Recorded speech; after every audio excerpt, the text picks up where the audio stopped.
अति पुण्य उदय से हमारा साक्षात्कार हो रहा है। गौतम स्वामी भगवान के पावन प्रसाद से लोगस्य की साधना। लोगस्य सूत्र 24 तीर्थंकर भगवान का कीर्तन, स्तुति, वंदन है। ये स्तुति, ये कीर्तन, ये वंदन हमारे जीवन के सारे पाप तापों को मिटाने वाला है। निरंतर 5 दिन की उस साधना के बाद हमारा ये छठा कदम है। 6 नंबर का हमारा चक्र, लोगस की 7 गाथाएं और 7 चक्र। तो आज का जो चक्र है वो है आज्ञा चक्र, जिसे थर्ड आई चक्रा भी कहते हैं, जहाँ पर बिंदी लगाई जाती है। ये जो स्थान है हमारा दोनों भ्रिकुटियों के बीच में, आज्ञा चक्र की साधना से सारा अज्ञान दूर होता है। जितना भी अंधेरा अज्ञान का है हमारे पास, यानी इसकी साधना से ज्ञान की वृद्धि होती है। इस आज्ञा चक्र में परमात्मा की आज्ञा लेकर के जितना भी मंत्र जाप की आराधना या इसकी साधना की जाती है तो उससे अज्ञान दूर होता है। क्योंकि यहाँ के पीनियल एक ग्लैंड है हमारा, जिस ग्लैंड का नाम है पीनियल ग्रंथि। वो ग्रंथि यहाँ पर हमारे आज्ञा चक्र में है, जिसे इस पीनियल ग्लैंड को हमारे आचार्यों ने अमृत कलश कहा है कि यहाँ आज्ञा चक्र में हमारे अमृत कलश है। यानी जो पीनियल ग्लैंड है इससे एक रस झरता रहता है हर समय। अगर आप मंत्र जाप करते हैं और यहाँ पर ध्यान, जैसे कुछ लोग बहुत चंचल वृत्ति के होते हैं, मतलब स्थिर एकाग्रता ही नहीं है। अगर जीवन में एकाग्रता लेकर आनी है, अगर जीवन में संभाव लेकर आना है, तो यहाँ पर अपनी चेतना को कंसंट्रेट करना, यहाँ ध्यान लगाना है।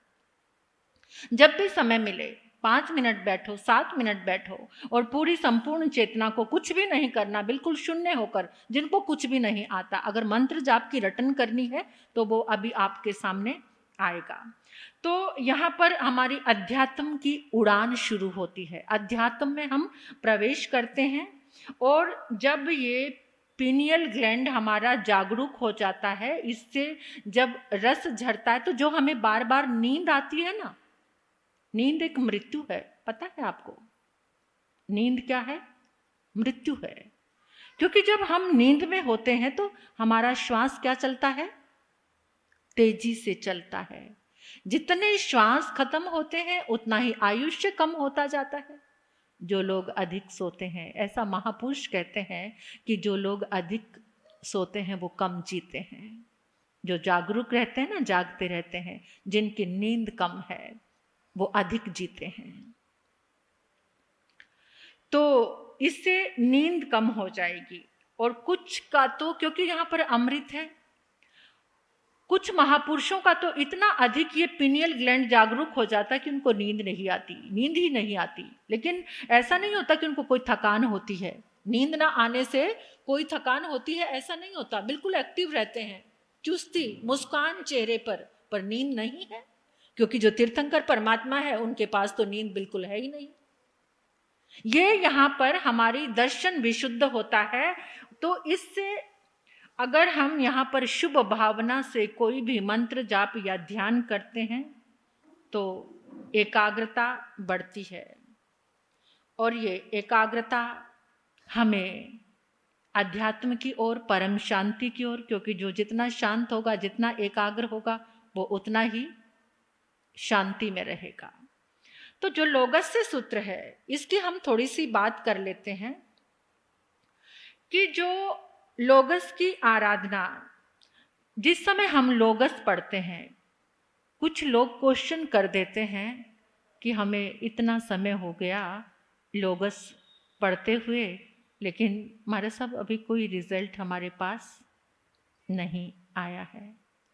आप बाहर से कोई भी सामान खरीदते हैं उसकी कुछ गारंटी होती है ना? वारंटी कार्ड आपको मिलता है। रेफ्रिजरेटर लेते हैं, एसी लेते हैं, मोबाइल लेते हैं, जो भी पदार्थ, उनकी एक अवधि आपको मिलती, एक्सपायरी डेट जिसको हम कहते हैं, भोजन की भी आजकल तो मतलब सभी चीज़ों की एक्सपायरी डेट है, यानी आपके पास एक गारंटी हाथ में आ जाती है। खाने के पदार्थों में कोई 3 महीने, साल, 6 महीने जो भी प्रिजर्व उनको किया गया है उसी हिसाब से, तो उनकी एक गारंटी होती है। तो जो हम ये साधना करते हैं इसकी क्या गारंटी है? जो हम साधना करते हैं इसका क्या रिजल्ट है, परिणाम क्या है?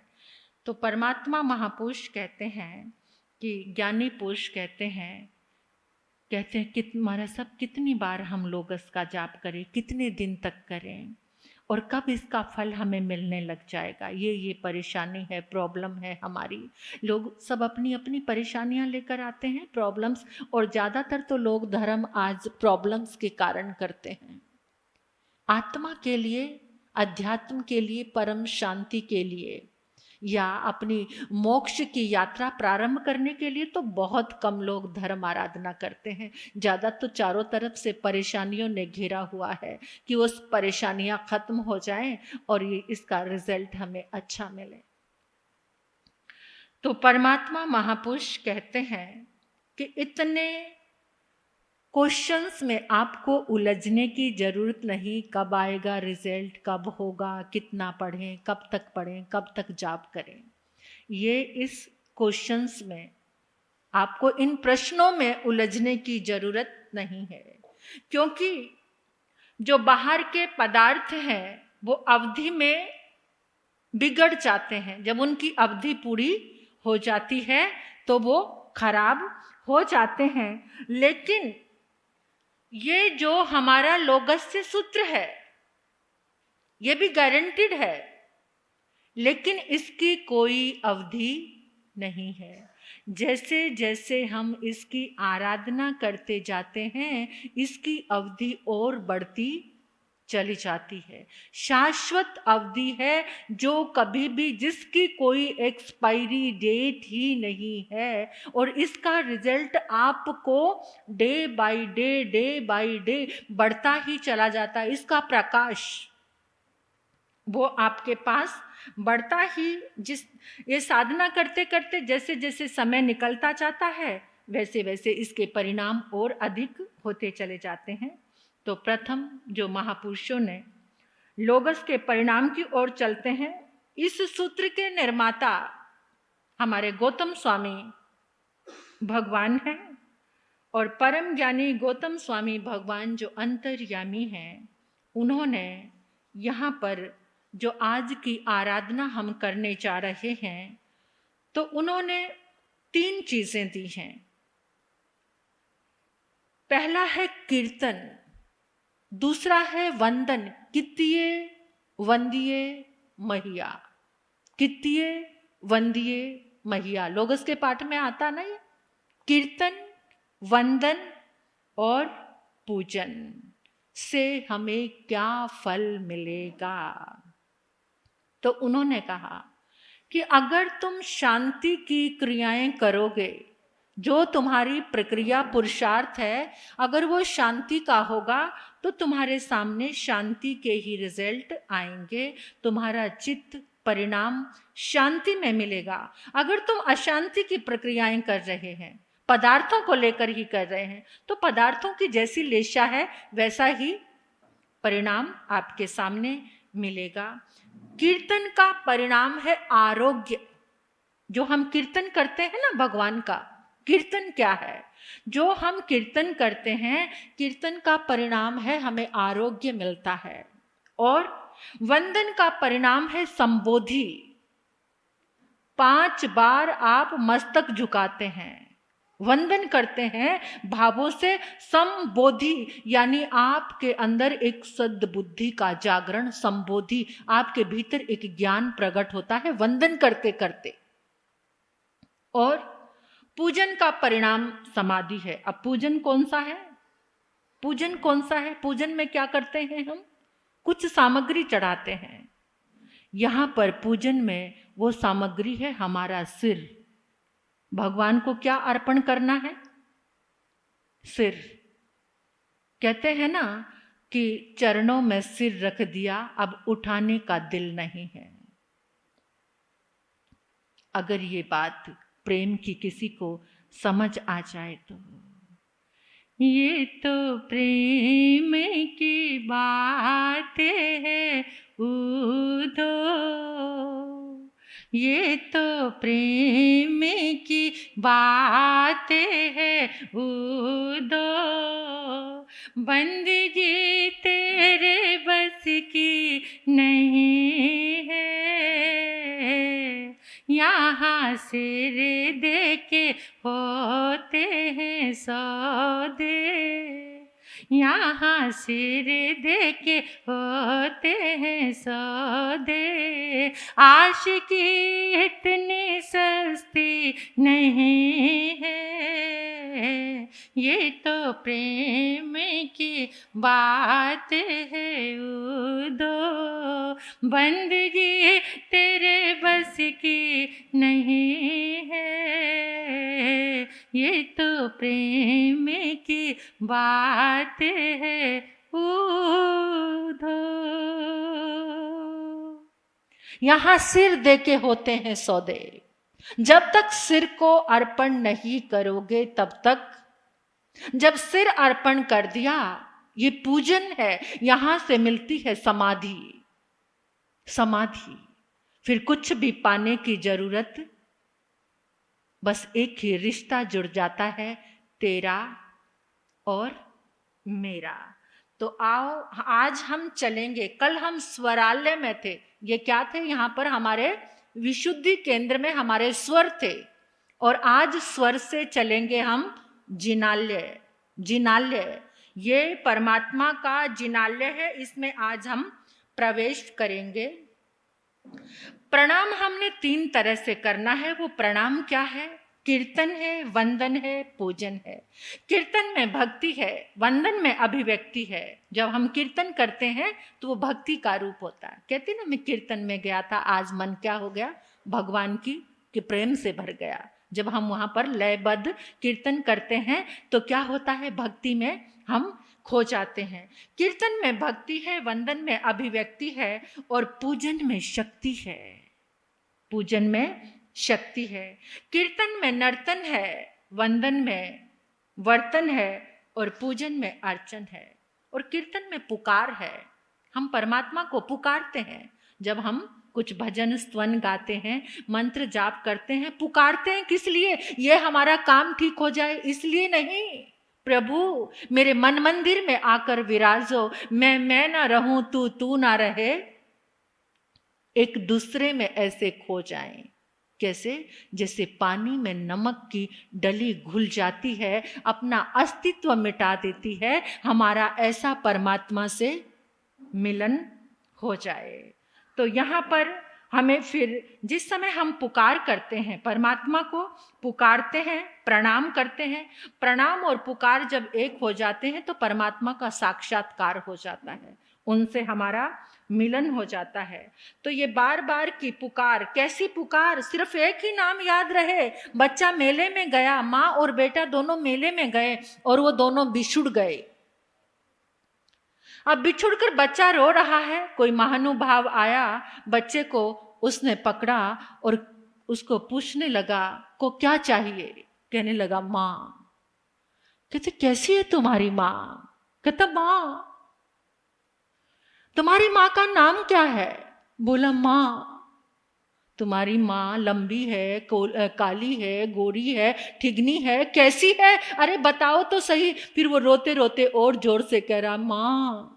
एक ही शब्द आता माँ। जब ऐसी पुकार हमारी भी हो जाती है ना, सिर्फ वो माँ कौन है? कौन है हमारी माँ? हमारे परमात्मा। वही माँ जो हमारा ध्यान रख सकती है, जो चला सकती है, जो बढ़ा सकती है, जो खोने से बचा सकती है। और वो महानुभाव है सद्गुरु कि जो माँ से मिलाने का प्रयास करते हैं। तो जिस समय हम परमात्मा को वंदन करते हैं, नमन करते हैं, उस समय हमारे, जिस समय हम भक्ति में आते हैं, ध्यान से सुनना, आपने देखा होगा भगवान के भक्त को कोई मारता है तो उसे दर्द नहीं होता। जब भक्ति की पराकाष्ठा और दुनिया के प्रेम की भी। वो लैला और मजनू की कहानी सुनी है ना आपने? लैला लैला पुकारता था मजनू और मारते थे कोड़े मजनू को तो दर्द किसको होता था? निशान किसको पड़ते थे? लैला को। ये प्रेम की पराकाष्ठा थी। भगवान का भक्त जब परमात्मा की भक्ति में लीन होता है, और ये जो भक्ति है, जिस विज्ञान ने एक बात बताई है कि जिस समय हम परमात्मा की भक्ति में खो जाते हैं, नमस्कार करते हैं, भक्ति करते हैं भावों से जुड़कर, बिल्कुल ध्यान से सुनने वाली बात है कि जिस समय हम परमात्मा की भक्ति करते हैं तो उस समय भक्ति के समय में हमारे मस्तिष्क से एक ऐसा रसायन उत्पन्न होता है जिसका नाम है एंडोरिफिन।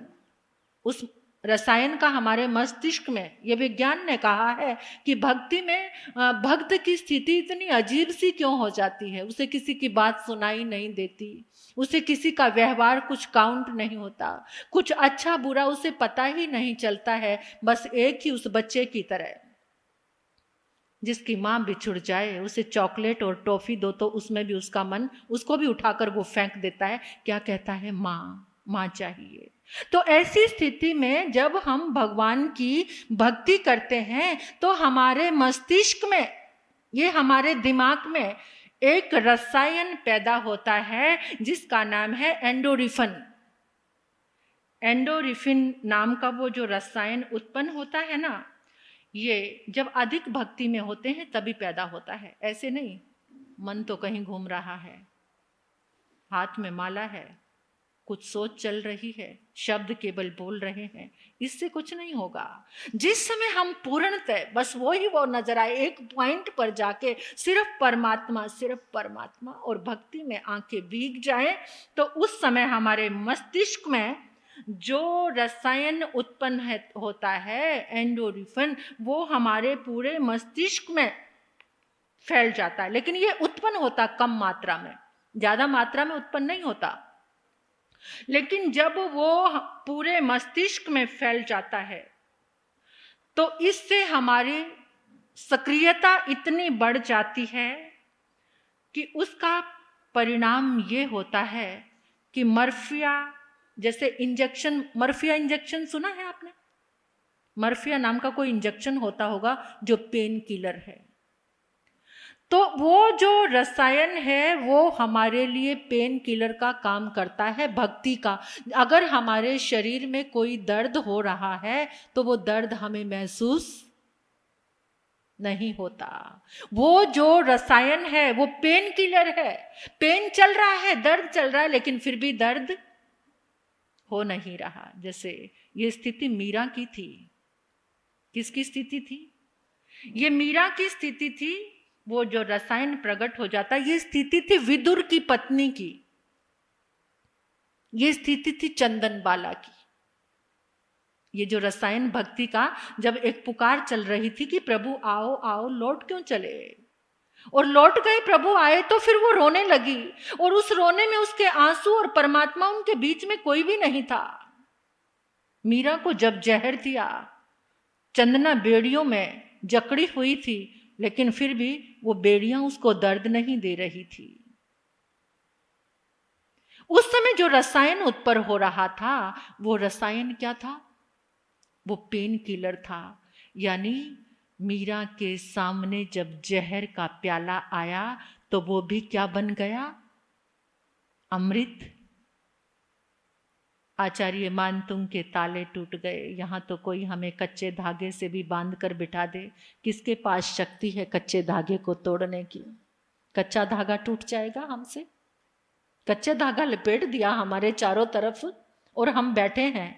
क्या ऐसा कोई मंत्र जाप आज तक आपने भक्ति में किया कि आपका वो कच्चा धागा भी टूट जाए? नहीं हुआ ना ऐसा, क्योंकि हमारे पास वो शक्ति नहीं है। प्रहलाद, भक्त प्रहलाद, वो परमात्मा की भक्ति इतनी जबरदस्त थी कि गर्म खंबे के साथ भी लिपटाया तो वो शीतल लग रहा था, ठंडा लग रहा था। पहाड़ की चोटी से गिरा दिया ये भक्ति थी। ऐसी भक्ति जब हमारे अंदर, तो कहते हैं कि जब आप किसी गुरु के पास आते हैं भक्ति में भर के, गुरु के साथ लगन लगाते हैं, वो सिर पे हाथ रखते हैं और मंगल पाठ देते हैं ना, तो सारा दर्द दूर हो जाता है। तो गुरु के पास भी परिवर्तन की वो शक्ति है, परिवर्तन करने की वो शक्ति है, क्योंकि उनकी लगन भी परमात्मा से है और जो आ रहा है उसकी लगन भी परमात्मा से है। तो भक्ति का संगम जब होता है तो परिवर्तन संभव होता है। तो आज ये जो थर्ड आई चक्रा है हमारा, हम इसकी साधना, यहाँ पर हमें वंदन, कीर्तन और पूजन करना है प्रभु का। पूजन की सामग्री ये नहीं कि आपने अच्छी से अच्छी चांदी सोने की थाली में अच्छी से अच्छी सामग्री सजा ली और आप भगवान के चरणों में बड़े अहंकार के साथ पहुंच गए कि मेरी थाली के जैसी किसी की। ऐसे प्रभु के चरणों में भी आया था दशाण भद्र, अपना वैभव दिखाने के लिए अहंकार में, लेकिन इंद्र ने उसके वैभव की शक्ति को, अहंकार को 1 मिनट में चूर कर दिया था। कि परमात्मा के सामने कोई पूजन करने के लिए आए, वो भी अहंकार से भरकर आए, अपनी रिद्धि सिद्धि को दिखाने। लोग आते हैं संतों के पास अपनी रिद्धि सिद्धि अहंकार का प्रदर्शन करने के लिए, किसी को कुछ नहीं समझते।